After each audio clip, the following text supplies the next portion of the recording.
Hello, I'm Darius Uduris, Vice Rector for Development and Communications at the European Humanities University, and welcome to this EHU Public Conversation at Novotel Vilnius Center. Today's guest is Dr. Viktor Martinovich.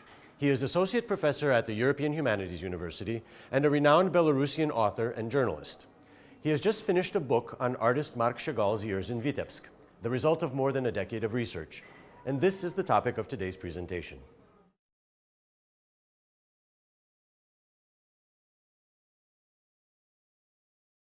It is very important for me to have Rodina Marc Chagall in Vitebsk. This book finished and presented far from traditional centers of Chagall studies. During a long time, only Paris, New York and Jerusalem have been seen as proper places to talk about Chagall. That led to some kind of convenient convention about his life, including Vitebsk period convention, which becomes visible each time when we see some new pack of details, and when this pack of details is tended to be published. For example, this famous case with Tatiana Oleshko, who working with Alex Abalensky, found the second volume of his memoir books, and this book is still unpublished exactly by this convenient convention. Belarusian School of Chagall Studies is simply absent at this time, since it never had a chance to institutionalize properly in the state that hunted Chagall since 1920 until more precisely 1926 until 2012, sorry.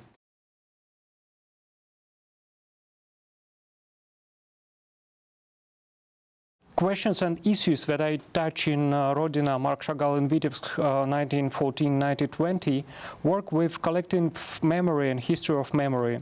I also apply to question of identity, since Marc Chagall was born on the territory attributed to Russian Empire in Tsar's epoch and then appropriated by Soviets. In 1914, when Chagall came back to Vitebsk, city was under Russian administration. In 1918, when Chagall became governmental official, the city was part of Russian Federal Soviet state. During 1918-1922, due to the Polish and German War, Vitebsk region changed its citizenship 12 times. First Belarusian state, Belarusian People Republic, emerged in 1919, existed only 6 months under supervision of Germany, but never included the city of Vitebsk. By the end of Chagall's stay in Vitebsk, the city was still under Soviet Russia. Belarus in its current borders was created only in 1924, when artists already lived in Paris. So, being a dedicated patriot of Vitebsk, Chagall was praising to what he called Russian culture that was partly Jewish, partly based on local language and identity. 4 years after his departure from cultural mixture defined by Chagall as Russian, this mixture became a ground for new Belarusian national state to emerge.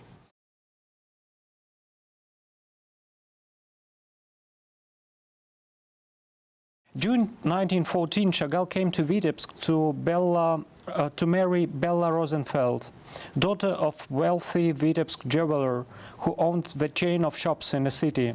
Initial plan was to get married and to come back together to Paris, but 1914 was extremely bad time for any trips inside Europe. Due to the start of World War I, 2 weeks after the marriage, local Vitebsk authorities confiscated Chagall's French passport, and he stuck here for 6 years. To avoid army recruitment, he accepted help from the side of Rosenfels, who were very influential, who organized him a small clerk position in military committee in Petrograd, when he spent a couple of months. After then, Russian Revolution happened and changed Chagall's life all over again. He became a Soviet official. September 1918, Chagall receives a position of plenipotentiary, уполномоченный по-русски, plenipotentiary of Moscow's Ministry of Culture in all the matters that related to visual propaganda and arts in Vitebsk and Vitebsk region.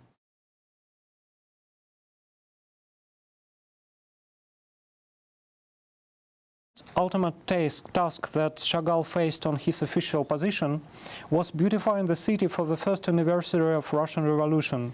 He had less than 2 months in his disposal.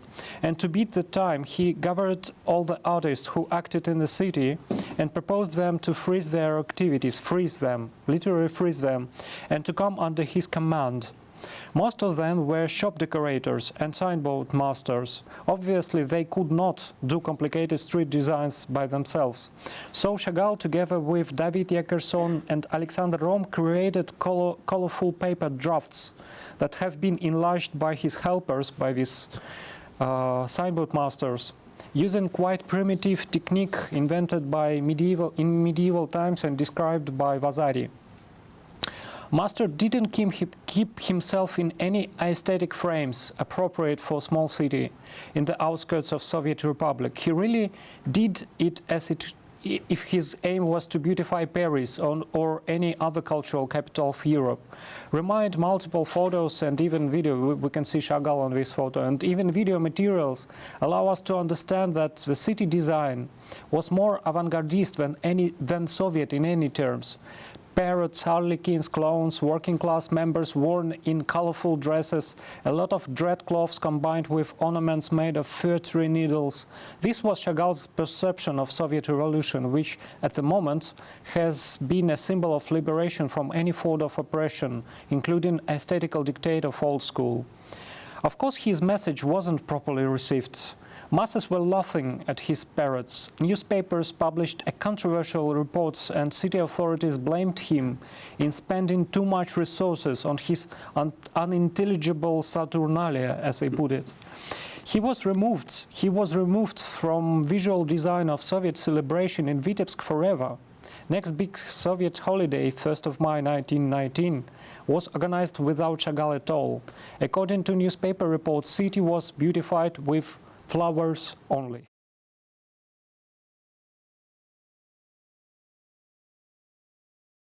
So he shifted to Chagall. So after this failure, this first failure, he shifted his attention to foundation of art institution in Vitebsk.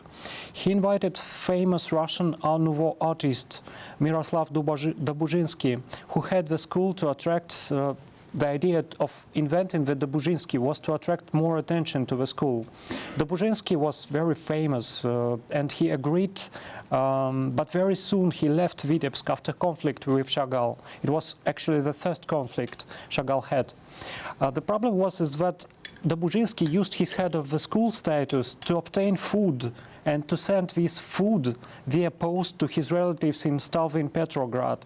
Vitebsk, situated far from the center of Russia, which was ruined by revolution and Soviet misadministration. Thank you. That is why Vitebsk was relatively wealthier at that time. It was first big disappointment for Chagall to understand that the only reason why metropolitan celebrities can come to teach in his art school was good nutrition and availability of wood and other necessities. They didn't share his ideas on broad art education for masses. Actually, no one did.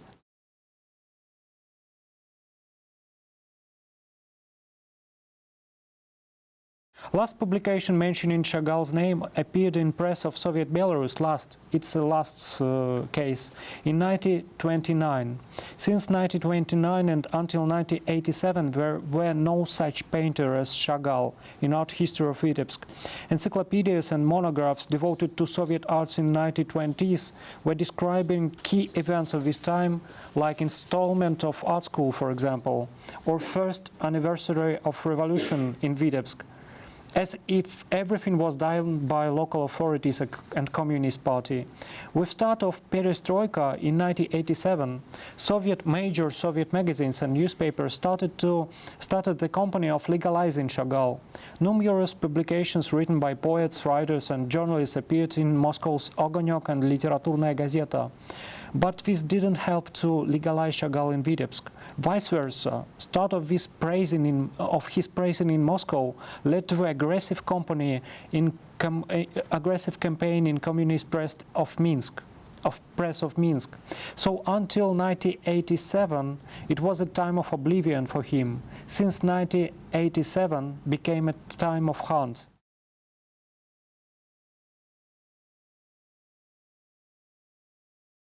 First signs of his recognition happened only in 2012, when local Gazprom Bank bought paintings of Master on Christie's and organized an art exhibition, popularizing not only Chagall but also good intentions of Gazprom to foster Belarusian national culture, memory of and art traditions.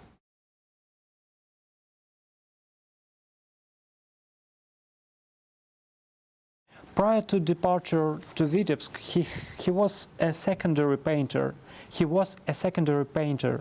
Failing to find his own figurative language in arts. As it can be seen, on the pictures of this period, for example, on News of Law, 1911, he adopted and used most obvious techniques invented by Cubists and Fauvists. You can see again it on the slide. Time between 1910 and 1914 was a period when you can hardly tell Chagall's painting from Henri Matisse's painting. Again, you can hardly tell Chagall from Matisse or from other, since he followed Matisse systematically. Chagall's gamma was pale and predictable. His plastics were derived from curves and geometry of cubism. In Vitebsk, the iconography of his works had changed permanently. A gallery of new, very original images and symbols was introduced. Lovers became floating in the air exactly in this period, in this second Vitebsk period. We can remind about this famous promenade, 1917. Inversed Jews, pendules, violins, donkeys, curvy paved road were all came to his canvases here in Vitebsk. He lost a lot, including a number of his paintings being destroyed forever by his students, but he also obtained a lot. What he had lost was easily retrievable. What he obtained, meaning this unique iconography and this hardly explainable shining of his colors, after modification of technique he made in Vitebsk, was impossible to take from him.